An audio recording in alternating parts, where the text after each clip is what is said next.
Hello మన YouTube family, ఈరోజైతే నేను సొరకాయతోటి తపాల చెక్కలు అని అంటారు అవి అయితే చేయబోతున్నాను. అవి ఎలా ఏంటి ఏం కావాలా రెసిపీకి అనేది ఇక్కడ ఉన్నాయి చూడండి.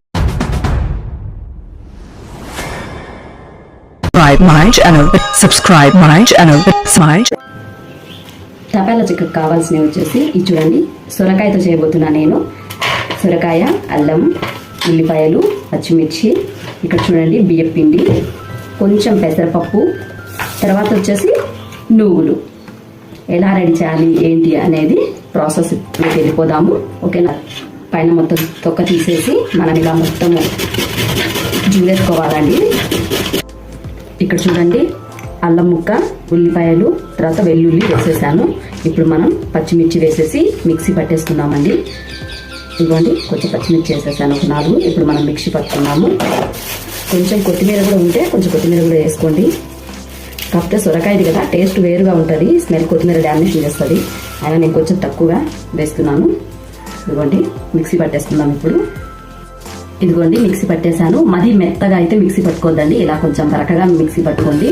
అప్పుడే మనకి ఈ ఉల్లిపాయ అవి పంటి కింద పడుతుంటే మంచిగా అనిపిస్తుంది. ఇప్పుడు నెక్స్ట్ ప్రాసెస్. ఇప్పుడు మనకి ఎంత పిండి కావాలో అంత పిండి వేసుకుందాము. ఇది ఉత్తి బియ్యం పిండేనండి, ఇందులోకి నేనైతే ఏమి కలపలేదు. ఇప్పుడు మనం సొరకాయ ఇందాక తురిమి పెట్టుకున్నాం కదా, ఆ సొరకాయ మొత్తం ఇందులోకి అయితే వేసేసుకుందాము. వాటరు మనకు అవసరమైతేనే పోసుకుందామండి, ఎందుకంటే సొరకాయలో వాటర్ ఉంటుంది కదా, అందుకని చెప్పేసి.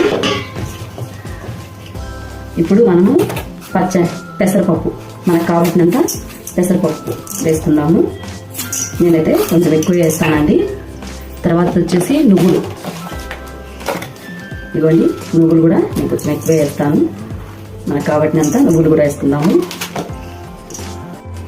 ఇప్పుడు సాల్ట్ అండి, మనకు కావాలి అంటే మళ్ళీ కలుపుకోవచ్చు, కావాలంటే కలుపుకోవచ్చు అండి. ఇది పేస్ట్ ఇందాక పట్టాం కదా, ఆ పేస్ట్ ఇందులోనే వాటర్ ఉంటుంది. మళ్ళీ మనం వాటర్ ప్రత్యేకంగా కలుపుకోవాల్సిన అవసరం లేదు. ఒకవేళ కావాలి అనిపిస్తే వాటర్ వేయచ్చు తప్ప, ప్రస్తుతానికైతే ఇందులో ఉండే వాటర్ అయితే సరిపోతుంది. మనం కలుపుకుందాం. ఇప్పుడైతే కలిపేద్దాము. కొంచెం అయితే సాల్ట్ పట్టిందండి, వాటరు కొంచెం వేద్దాము. ఇలా చూడండి మొత్తం సరిపోయింది బాటి వాటర్తోనే, కాకపోతే కొంచెం వాటర్ అయితే వేద్దాము. ఇదిగోండి కలిపేసాను. ఇలా ఉండలా మనం కలిపేసుకుందాము. మనం ఇందులో తపాల చెక్క అంటే కొంచెం మందంగా చేస్తాం కదా, ఇదిగో ఇలా ఇంత పిండి తీసుకొని అయితే చేయాలి అండి. ఇక్కడైతే కడాయి పెట్టేసాను. ఇప్పుడు మనము ఇలా వెడల్పుగా ఉండే కడాయి అయితే పెట్టేసేయండి. ఇలా వెడల్పు ఉండే కడాయిలో అయితే తపాల చెక్క చాలా నీట్గా వస్తాయి. ఆయిల్ వేసేద్దాము.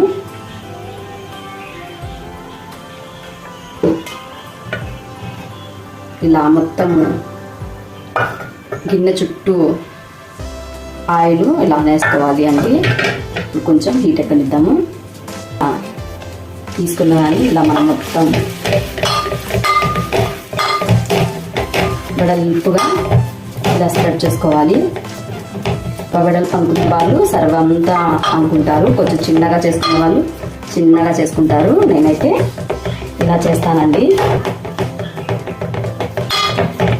ఇలా అనుకున్నాక ఇలా అయితే రంధ్రాలు పెట్టుకోవాలండి, ఎందుకనంటే మనకు ఆ రంధ్రాలలో నుంచే కదా ఆయిల్ అంతా వెళ్ళేది. ఇలా చూడండి ఇలా రంధ్రం పెట్టుకోవాలి. కుక్ అవుతుంది, కానీ హై ఫ్లేమ్లో పెట్టి మటుకు చేయొద్దండి, ఎందుకంటే మాడిపోతుంది మళ్ళీ ఫాస్ట్గా. స్లో ఫ్లేమ్లో కుక్ అయితేనే చాలా టేస్టీగా ఉంటుంది ఈ సొరకాయ తపాల చెక్క. ఇలా బయటకు వస్తుందో మనము ఇంకా ఈ రంధ్రాలు, ఇది నిదానంగా కుక్ అవుతుందండి, చాలా నిదానంగా. ఇదిగో చూడండి ఎర్రగా కాగిపోయింది కదా. ఇప్పుడు మనము దీన్ని ఇలా తిప్పేసుకోవాలి. ఇలా చూడండి ఎంత కలర్ఫుల్గా ఉందో.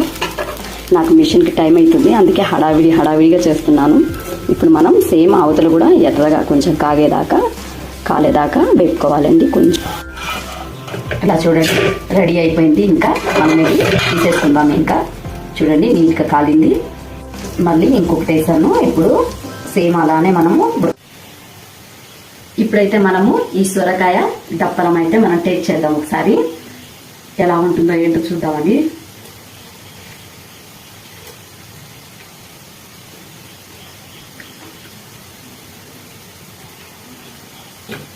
సూపర్ ఉందండి.